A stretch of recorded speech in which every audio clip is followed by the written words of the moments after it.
So it's all for play for still. I think so. Do you want to bet against us?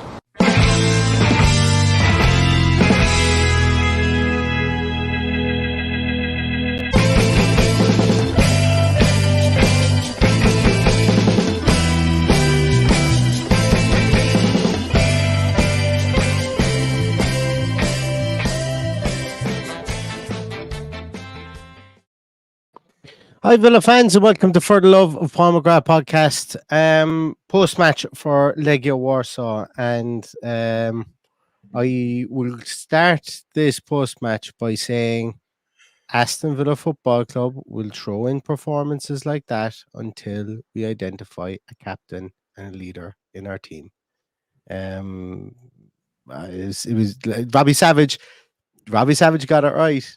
Lack of aggression in that team, in those 11 players that went out today, and I don't think that's a manager issue, but I think a lack of aggression in those 11 players that went out today comes from leadership on the field, and it was just not there again today.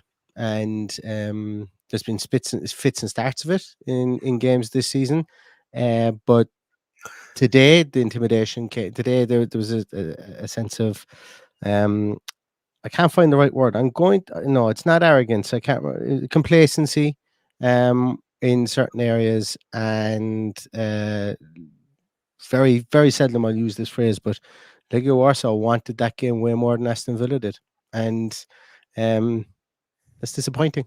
Paddy, sorry I had to break into a bit of a fucking rant at the start, but it's all right. You're not allowed to say those words because you won't let me use them. So when I come on here again and say somebody wants it more, yeah, and that's why I said I very rarely say it, but it's like it was a will versus a skill issue tonight. Unfortunately. Look, I probably won't say this too many times, but that result is all down to the team that was picked. We were totally incoherent at the back. There was too many changes at the back for me, and as a result, that's what ultimately cost us. I thought we were okay in other areas of the pitch. Still thought the midfield was kind of bypassed early in the game. It was about 70 minutes before you saw Tielemans getting on the ball and stuff like that. It was just a flat performance, and poor defensive errors from both fullbacks cost us 2 goals.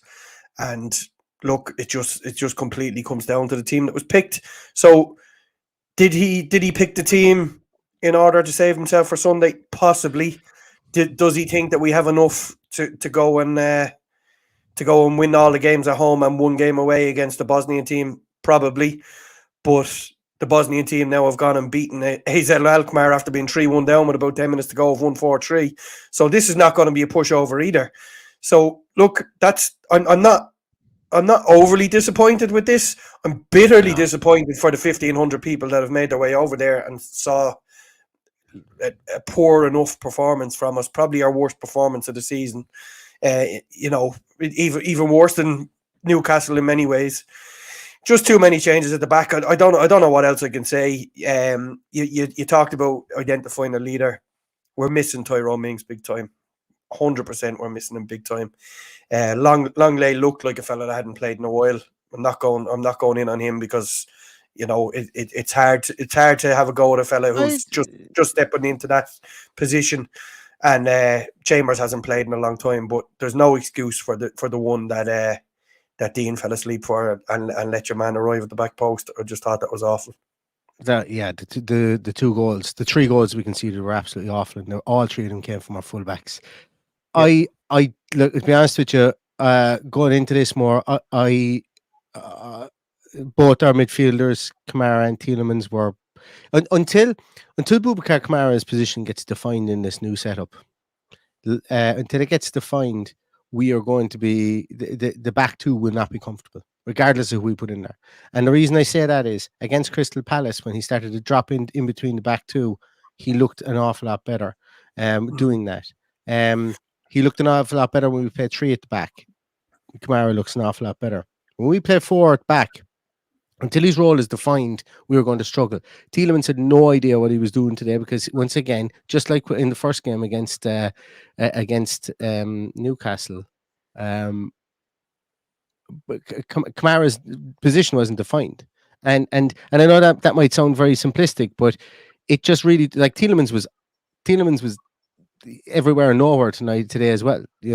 I thought he actually was very disappointing. I was disappointed in him because he didn't see a lot of the ball at the start, but whenever he saw the ball, specifically then when we were chasing the game and he was left on, he kept on passing the ball to the opposition.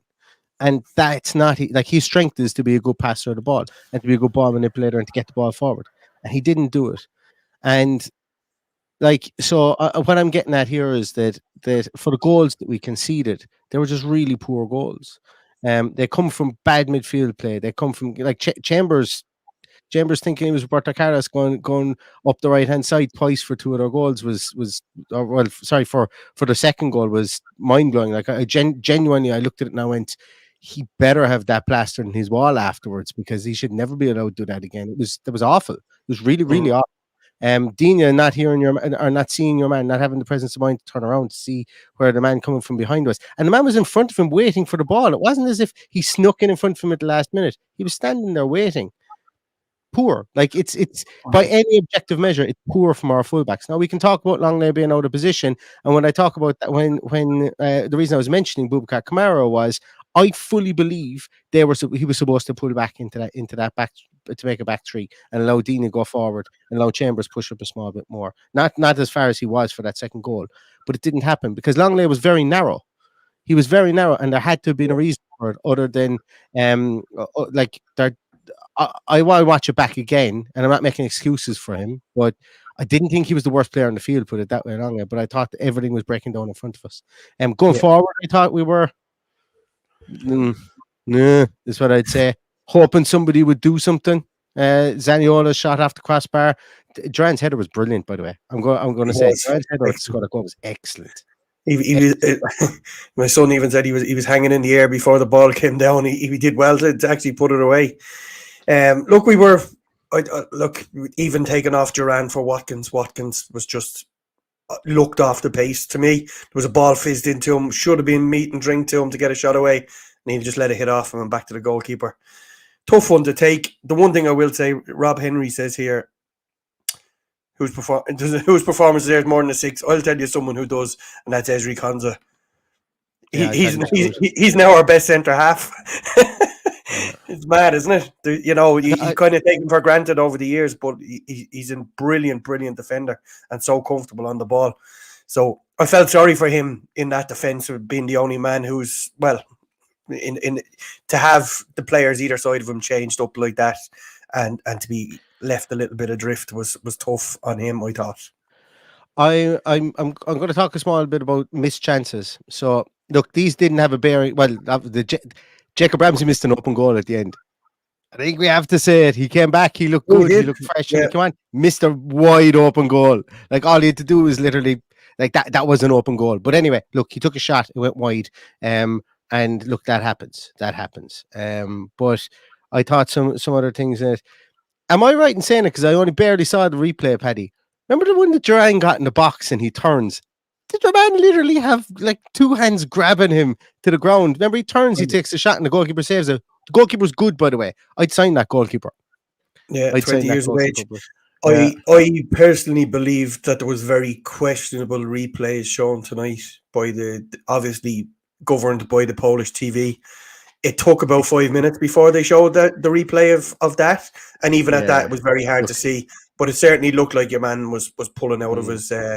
And the red card to tackle and Bailey. Look, they're not like we lost because we were complacent. It's not because we weren't good enough. But you're allowed to say these things. Yeah, we absolutely didn't lose because of the officials. I would have preferred if Bailey stayed down a little bit longer and let them look at that longer. Because if that was a Premier League tackle and those studs are raked down the back of the leg, that's a red card all day long. I don't care what anyone says. And it just frustrated me that the one time you don't want Bailey to be sitting on the ground, he's up and bouncing around waiting to take a free kick. Anyway, that's neither here nor there. It was a red card tackle. I think it was, yeah. Unfortunately, I think Bailey did him a favour jumping back up. I think we have enough time seen in these shirts as well, and I'm going to talk about them once again. Didn't have an effect in the game before anyone says, "Oh, he's blaming the shirts for the performance." absolutely catmatous, Paddy. The fact that they must be impossible to wear when they get that wet. Like Rob Warner put up on Twitter, he said Castore must be embarrassed about these shirts. They just absolutely have to be embarrassed about these shirts. The way that they're taking moisture at the moment. It's chronic, absolutely chronic. Look, it's a side thing to talk about, but Jesus Christ, it's embarrassing. Yeah, look, it's I don't read too much into it. They're clingy shorts. They stick to you. There's a lot of talk about them, but it's also the second game in a row that we've had to have a player go off with a ripped shirt. I didn't see that. Who went off with a ripped shirt? Duran had to go off, and the fourth official enjoyed his couple of minutes in the sun, telling him what to do, telling him what the rules are. He had his shirt fucking pulled off his back, and the fourth official's giving out to him for taking too long, or telling him what he's supposed to do. Anyway, neither here nor there. But it happened at the weekend as well, and there was no yellow card for the pulling that shirt. We discussed that at the weekend. But look, I have worn the shorts playing football, indoor football. It didn't really stick to me. So either I wasn't working hard enough, or I need to wear one of those pro shorts, which won't go around my belly, so I won't wear one. Yeah, it was. No, it was just an aside because it was noticeable. Like even before halftime, it was noticeable, and after halftime, like 15 minutes into the second half, Dougie Louise was dripping. Not Dougie Louise. Tielemans was dripping in sweat again. And it's not saying Tielemans is unfit or anything. It's just the jersey. The jersey just isn't taking moisture well. It's just a point to talk about. I saw a few comments during the game from people that messaged me to say we looked leggy. And I wonder, are we not up to the pace of training that he wants us to be at for this stage of the season? You know, there was a few leggy looking players out there. I know the shorts are a bit of a giveaway, and I'm trying to deflect from that. I just think in general, were we a bit leggy? What do you think? I thought we were. Yeah, I'm going to say yeah. Well, I thought we were. I think Tielemans was the wrong decision. I thought he didn't get into the game for 17 minutes, as you said. Dougie Louise stamps his authority in that game straight away. He's looking for the ball, he's buzzing, he's getting it, and he ups our tempo. He ups our tempo and end throw because he's more of a metronome passer. Tielemans today, as I say, I think he was wondering where his role was because he didn't know where Boubacar Kamara's role was. I think there was no synergy between the two of them because like as I've said that before, I think Kamara is either a 6 or he pulls back into the back 3. I don't think Kamara is going to be an 8 going forward. Specifically within this Unai Emery setup, and I think it has an effect. I really, really do. So therefore, when you don't have somebody who's in there who's metronomic and everything is looking back for Konza to be the man to start the passing, we didn't have Pau Torres there. We didn't have Douglas Luiz there. We didn't have a basis for an attack, for a quicker attack or for a zippy attack. We had to labour to start our attacks, and I think based on that, we looked leggy going forward specifically. In defence, when we were getting back, we were like we mentioned it beforehand. Dina isn't an Olympic sprinter. He's not going to be able to get back quick enough. That doesn't excuse the goal that we conceded on his side. And Callum Chambers certainly isn't an Olympic sprinter. We know the two of them are not the fastest players in the field. So from the point of view of did we look leggy, I think it was the fact that we couldn't, our build-up play was really slow because we didn't have Pau Torres and we didn't have Douglas Luiz. And that's a worry. That's a worry that we need to find somebody who can come in there and affect the game in that position. And I thought Tielemans would be that person, whether he was just trying to get the grips with playing with Kamara or playing it within that structure, I don't know. But it didn't happen. And as you said, it was however many minutes before he really started to get the ball regularly. And at that stage, the game had formed a pattern. It was 1-1. We were shell shocked, and Legia Warsaw had their fans behind them and their tails up. And it's difficult to impact yourself on the game at that.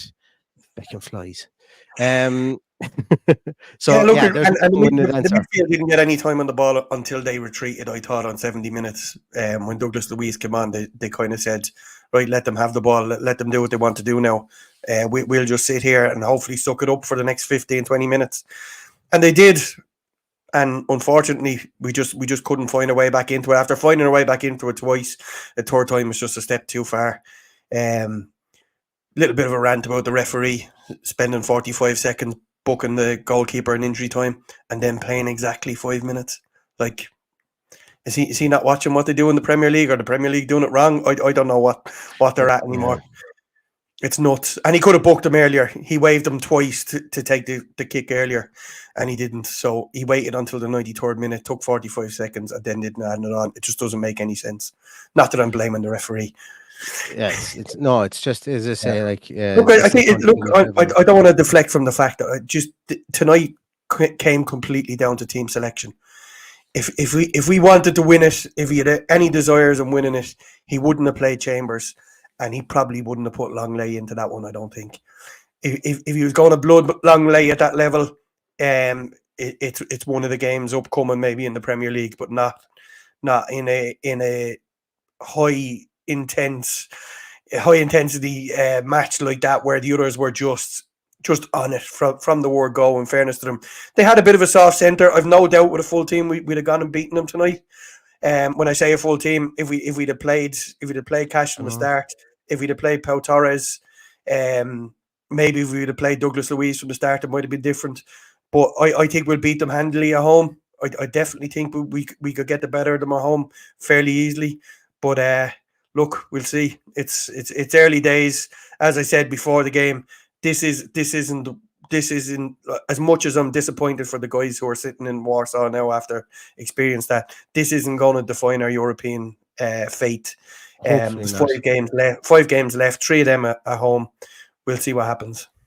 It would have made it easier. Look, let's not shy away from, if you go back to the team sheet tantrum, I spoke maybe for about 2.5 minutes about why Chambers was around the squad. He had a bad game today. That's not to say he can't have better games in the future. Tielemans, I think, had a bad game today. Boubacar Kamara has had probably 3 bad games this season, and I think genuinely it's because his role has not been defined in that midfield yet, or maybe if his role has been defined, he's straying out of it and he's not being positionally disciplined enough. And I think I genuinely, when I go back and I watch that, I can't say whether this was or wasn't exactly the situation, but if I'm going to try and find that again, I'm going to watch it somewhere. Actually, I recorded it inside on my TV box, inside on TNT Sports, which Ian Taylor did a great job on, I must say.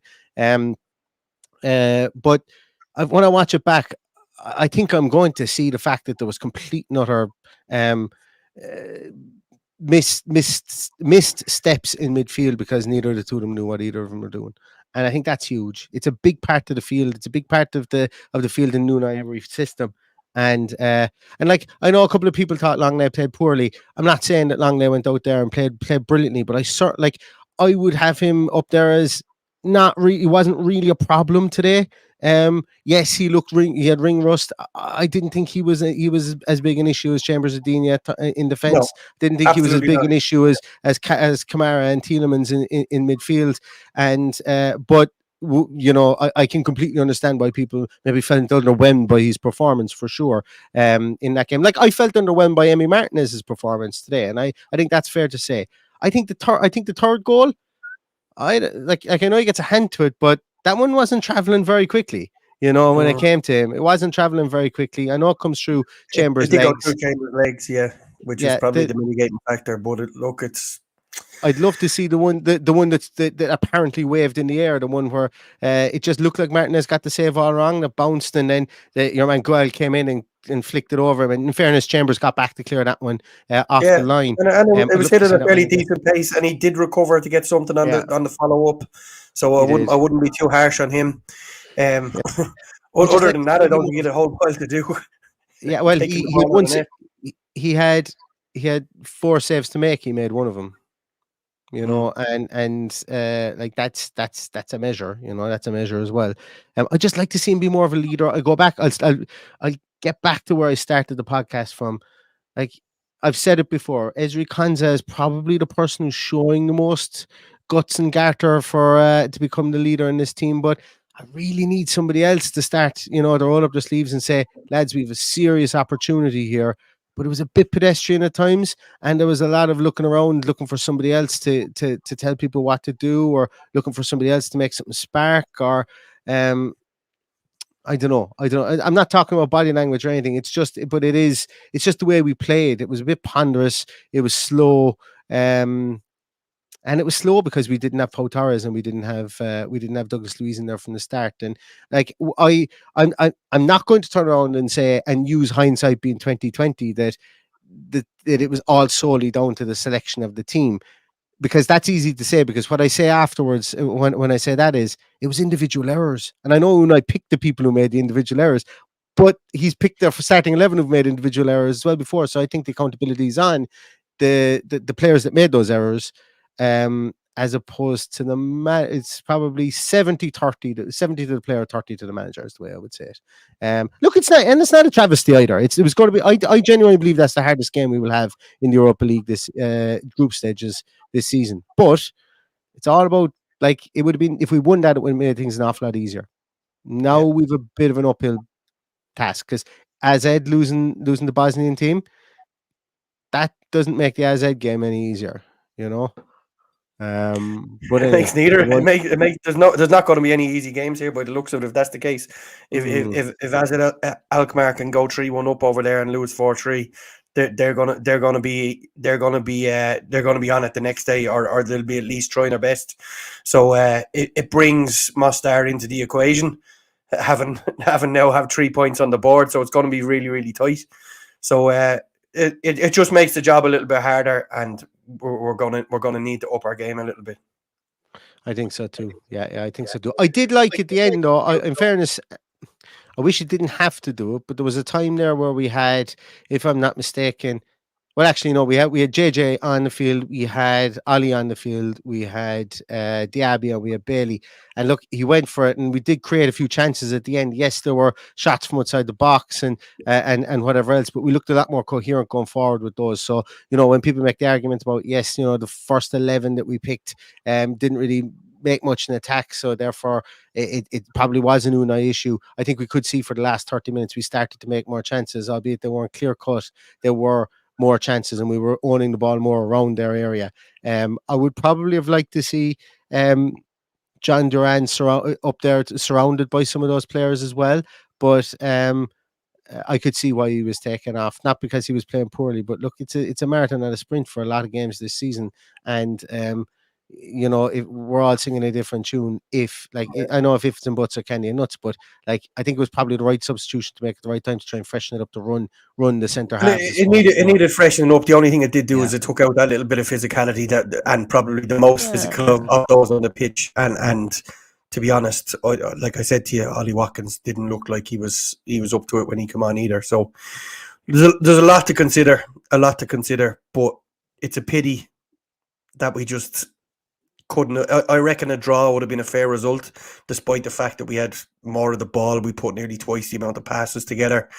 Admittedly, most of them in our half of the pitch, and we were playing the ball out from the back. So it's a tough one to take. It's a tough one to take for the 1,500 people that went there, and we've been waiting 13 years for it. So it just makes things a little bit harder. And look.